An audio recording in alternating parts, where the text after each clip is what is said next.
topic 7.6 to 7.8, Evidence of Evolution. To help you study, I've put together a checklist that you can download at apbiosuccess.com/checklist. There is abundant evidence to support the theory of evolution. For AP Bio, the most important type of evidence to know about is the idea of homologous traits, homologous features. Homologous traits are traits that share a common underlying structure and a common embryological origin. They show descent with modification from a common ancestor. Here's the forelimb of a human, dog, bird, and whale. The bones that make up their forelimbs have been given the same name by anatomists who recognized that they were the same bones. You can also see that they develop from the same piece of tissue embryologically. It's because these structures evolved from a common ancestry who had these structures, and then natural selection, evolution, led these structures to evolve differently in different lineages. Homologous features result from an evolutionary pattern that's called adaptive radiation. Adaptive radiation occurs when one parent species produces several descendants, each of which has unique adaptations and fills a different ecological niche. These are some of the finches that live on the Galapagos Islands. They are all the descendants of an ancestral finch that was blown over there from Ecuador, a small population of finches, and that evolved in different directions. What's the connection? These are descendants of the same species, and their beaks are actually homologous features. They descended from a common ancestor. They became modified in each of the descendant species in different ways. A vestigial structure is a special kind of homology that provides further evidence for evolution. A vestigial structure has no apparent function, but it was inherited from an ancestor from whom that structure had a function. For example, whales have no hind limbs, but they have a pelvis over here onto which to attach those limbs. Why do they have that? Their ancestors possessed hind limbs, which were lost as whales adapted to their aquatic lifestyle. We have a coccyx, a tailbone. This is homologous to the tails of cats and dogs and other vertebrates, other mammals. We lost it in the course of our primate evolution into one of the great apes. What can be confusing when you're looking at common features to draw evolutionary connections are the difference between homology and analogy. Analogous features have a similar function, but when you look deeply, there's a different underlying structure. They arise through a different kind of evolution, not adaptive radiation, but convergent evolution. And an example is shown here. We have sharks, we have ichthyosaurs, an extinct kind of reptile, and we have dolphins. They all have a hydrodynamic form, and that's a convergent solution to the challenge of swimming. Here's a tricky question. Are the wings of birds and bats analogous or homologous? Think about the answer, then see mine. The wings of birds and bats are a convergent solution to the challenge of flying. They did not evolve from a common ancestor. Bats evolved from some ancestral mammal that was probably like a rodent, and birds are dinosaurs, and they evolved from small land-living dinosaurs. The function of the bird wing, the function of the bat wing is similar, but the underlying structure, the organization of the bones is different. The wings are an analogous structure. But if you look at this question a little bit differently, you get a different answer. The forelimbs of birds and bats are homologous. They're the same bones inherited from a common ancestor. So another example of why on the AP Bio exam or in your AP Bio course, you need to carefully read the prompt and think before you answer. What are molecular homologies? How do they serve as evidence for evolution? Molecular homologies are homologous features, but at the molecular level. They're molecules that by their structure and monomer sequence indicate common ancestry. All vertebrates, for example, have hemoglobin that has the same structure, 2 alpha chains, 2 beta chains. Many of the amino acids are the same. But as you might expect, the closer an animal is to us morphologically, the closer its hemoglobin is to us in terms of amino acid sequence. So there's only one difference in amino acid sequence between us and gorillas. Between rhesus monkeys and humans, there are 8 differences. Mice, which are also mammals but not primates, there are 27 differences. Chickens, which are yet more distantly related to us, have 45 differences, and frogs, which are the most distantly related, have the greatest amount of difference, 62 differences. Pseudogenes are yet another category of evidence for evolution, and they're really extraordinary. A pseudogene is a non-functional gene that's a variant of a functional gene in a related species.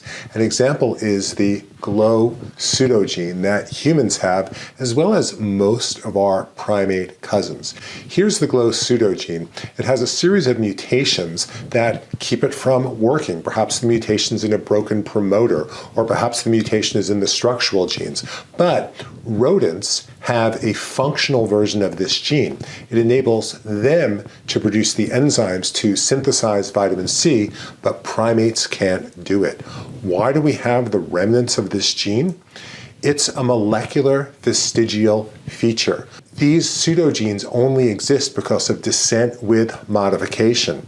We and rodents share a common ancestor over here. That common ancestor had the glow gene, and it was able to produce the enzymes to synthesize vitamin C. We primates lost the ability to do that. A mutation emerged, broke the gene, but because we lived in a fruit-rich environment, that mutation wasn't selected against. What's really fascinating is that we're not the only mammals that have that pseudogene. It's also found in guinea pigs, and it's also found in bats. But if you look at the sequence of those pseudogenes, they have different mutations from our pseudogenes. So this pseudogene, and our pseudogene, those are all convergent features. They're analogous, not homologous. Biology, so amazing. Your success in AP Biology starts here.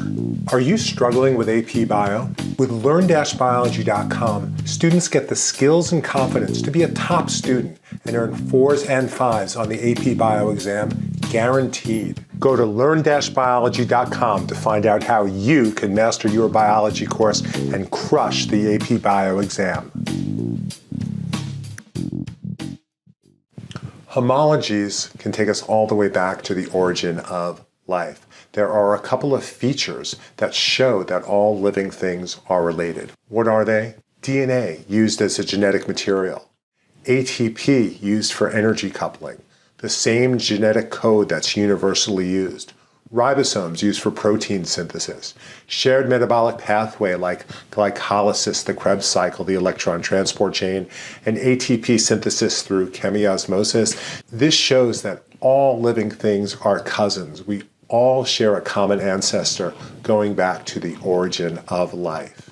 The homologies that we just discussed go back 3.8 billion years or so to the origin of life. There are also more recent ones, still ancient, that go back 1.8 billion years that indicate that all eukaryotes are cousins. These include the presence of a nucleus, mitochondria or organelles that are derived from mitochondria, the endomembrane system, genes that possess introns, linear chromosomes as opposed to the circular chromosomes of prokaryotes, and sexual reproduction involving gamete production and fusion of gametes to form a diploid zygote. These are features shared by all eukaryotes. They indicate common ancestry. We're cousins to all the eukaryotes. We're cousins to all life, but we're closer cousins to those in our domain, eukarya. Describe how embryological development provides evidence for evolution. Early embryos of vertebrates look similar. Here's a fish, a reptile, a bird, and a human. During development, the embryo differentiates, and that leads to the adoption of the body form of the adults of the lineage. So bird and human embryos, quite similar, but we all know what adult birds look like, and we all know what adult humans look like. The similarity of the embryonic form indicates common ancestry. there was a common vertebrate ancestor that gave rise to the lineage of fish, reptiles, birds, and humans. Descent with modification leads to the elaboration of form in different lineage, the different body forms of fish, reptiles, birds, and humans. But the embryonic similarity, along with fossil evidence, shows that all of these organisms are descendants of a common ancestor. An additional line of evidence for evolution related to embryos is as follows. Embryos often show vestigial features, such as the tail in humans, the pharyngeal gill slit in humans, that indicate descent with modification from a common ancestor. So again, embryonic development, an entirely separate line of evidence for evolution. Diverse species share common genes for animal development. Describe how this provides evidence for evolution. This is a mind-blowing example of homology. In animals separated by hundreds of million years of evolution, shared genes control certain developmental processes. Here's an example. There's a gene that's called eyeless. That's a master switch that turns on eye development in arthropods and vertebrates. The genes can be transplanted, leading to successful development. What do I mean by that? Here's a mutated version of Drosophila that doesn't develop an eye. It has a mutant version of the eyeless gene. You can find mice that have similar mutations that also don't develop eyes. But if you can take the gene from eye-developing Drosophila and implanted it into the eyeless form, it'll develop eyes. But the amazing thing is that if you take the gene from an eye-developing Drosophila and put it into an eyeless version of a mouse, that mouse will develop an eye. In other words, this doesn't control the eye. The eyes are quite different, but it basically says, build an eye. In a fruit fly, it'll build a compound eye that's common to insects, and in a mammal, it'll build the kind of eye that we have. But there's a master switch that's common to all animals that have eyes that control eye development. Another example of that is homeotic genes. These are genes that basically say that you should have a head up here, and you should have a tail down there, and you should have these appendages over here. And these are common across all animals as diverse as arthropods and vertebrates. And these shared genes, again, are homologies, and they indicate that all animals shared a common ancestor that goes back to the origin of the animal clade about 600 million years ago. What is biogeography? How does biogeography provide evidence for evolution? Biogeography is the study of the geographic distribution of species and varieties. If you enjoy looking at birds as I do, you know that there are certain species that are found on the west coast of North America, and there are others that are found on the east coast. That in and of itself is biogeography. The pattern of distribution on the surface of the earth fits the idea that populations first evolve in one area, then spread to adjacent areas where subsequent evolution occurs. In other words, the pattern of evolution is not only seen through time, it's also seen through space. And a great example of biogeography is the fact that the marsupial mammals are mostly, but not completely, limited to Australia. Why? Because Australia is a kind of isolated island continent. The only placental mammals that were ever able to get to Australia were the bats, which could fly there, and a few rodents that were able to reach Australia on floating vegetation mats. But other larger, land-living, non-flying placental mammals couldn't get to Australia, and hence it's the marsupials that are the predominant mammals in Australia. A fascinating thing connected with the evolution of marsupials is parallel evolution, where because placental mammals never made it to Australia, all of the niches that are filled by placental mammals in North America and Eurasia and Africa are filled by marsupials, and those similarities are all convergent. So the marsupial mole and the eastern mole, convergent similarities based on a common niche. They're both digging in the soil. The sugar glider and the flying squirrel, and even top predators, the now extinct Tasmanian wolf and the wolf that we find in North America and Eurasia. Biogeography, another entire line of evidence for evolution. I'm Mr. W from learn-biology.com, where we believe that interaction and feedback is what leads to deep, substantial learning.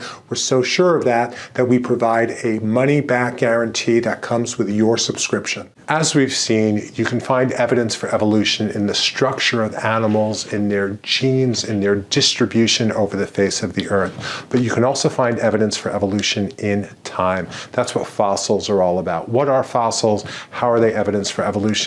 Fossils are petrified remains of living things. Evolution is change over time, and fossils demonstrate this change. As you go back in time, you find different arrays of living things. Through transitional forms, fossils show descent of modification in a variety of lineages. Now, this example over here is an artistic rendition, but it provides the point, which is that as you go back in time, you don't find modern whales. You find the ancestors of whales who have features that indicate that whales evolved from animals that once were mammals that lived on land that over time adapted to an aquatic lifestyle. What is relative dating of fossils? How does it work? It's based on the idea of superposition. And the idea is that in rocks that are sedimentary, that are laid down layer by layer, the younger material is on top of the older layer. So this would be younger over here, and this would be older down there. The deeper layers are older than the fossils in layers closer to the surface. That's superposition. But because the Earth is complex and because there are earthquakes and volcanic eruptions, there's faulting, uplift, and inversions that can complicate this analysis. But based on the position of fossils within sedimentary strata, you can determine which fossils are older than others. In addition to relative dating, determining which fossil is older than others based on their position in sedimentary strata, there's also absolute dating. Describe how absolute dating of fossils works. It's based on the decay of radioactive isotopes that are in fossilized remains or nearby volcanic strata that are interspersed with sedimentary strata. The key idea is the idea of half-life. That's the time it takes for half of a sample of radioactive isotopes to decay from one element to another. So an example, carbon-14 decays to nitrogen-14. Carbon-14 is radioactive, unstable, it decays to nitrogen-14. The half-life is 5,730 years. If a sample has 50% carbon-14 and 50% nitrogen-14, then, for example, if this was a piece of bone, then that bone would be 5,730 years old. It's one half-life. If 1/4 of the carbon-14 is left, then it would be two half-lives, 11,460 years. Other isotopes have longer half-lives.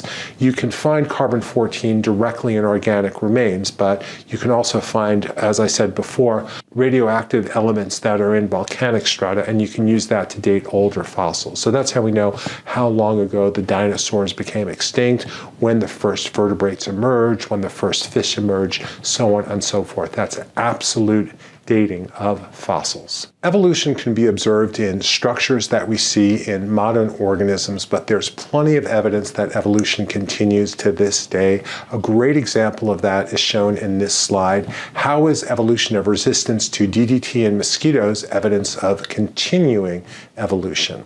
Let's talk about what's happening in this slide. Here's a mosquito. This is showing the percent of mortality of mosquitoes to a 4% solution of DDT exposed to them for 1 hour. DDT is a pesticide, kills mosquitoes. Why do we want to kill mosquitoes? Mosquitoes can spread a parasite that causes the blood-borne disease malaria. And malaria is a devastating disease that causes illness in hundreds of millions of people around the world. What happens is that when you spray the pesticide, at first it's very effective and it kills most of the mosquitoes, but never all of them. There's always some mosquitoes that have some inborn resistance that survive the initial use of DDT. Those mosquitoes pass on their genes for resistance. the other ones have been wiped out. So the mosquitoes that survive have resistance and they pass them on. Over time, within a matter of months, you have only about 50% of the mosquitoes are killed. Why? Because mosquitoes have a very short generation time. So this process is occurring quite rapidly. And then after about 16, 18 months, very few of the mosquitoes are being killed. This is observed genetic change. There's some gene that's producing some protein, and that gene is increasing in frequency throughout the population, caused by human selection for DDT-resistant mosquitoes. This is not the only example of the rise of resistance. There are parallel instances of evolution of resistance that have been observed in the evolution of antibiotic resistance in bacteria, resistance to herbicides in weeds, resistance to chemotherapy drugs by cancer cells. It's a phenomenally important example of evolution that we can observe in this day. I want to acknowledge how difficult and complex some of these concepts can be, and I want to encourage you to go to learn-biology.com, and with a free trial you can do the tutorials and you can use our unit reviews, and it's going to really help you to get on top of this material, setting you up for success on your unit test or the AP Bio exam. Here are your next moves for AP Bio success. Please subscribe to learn-biology.com and please watch this next video.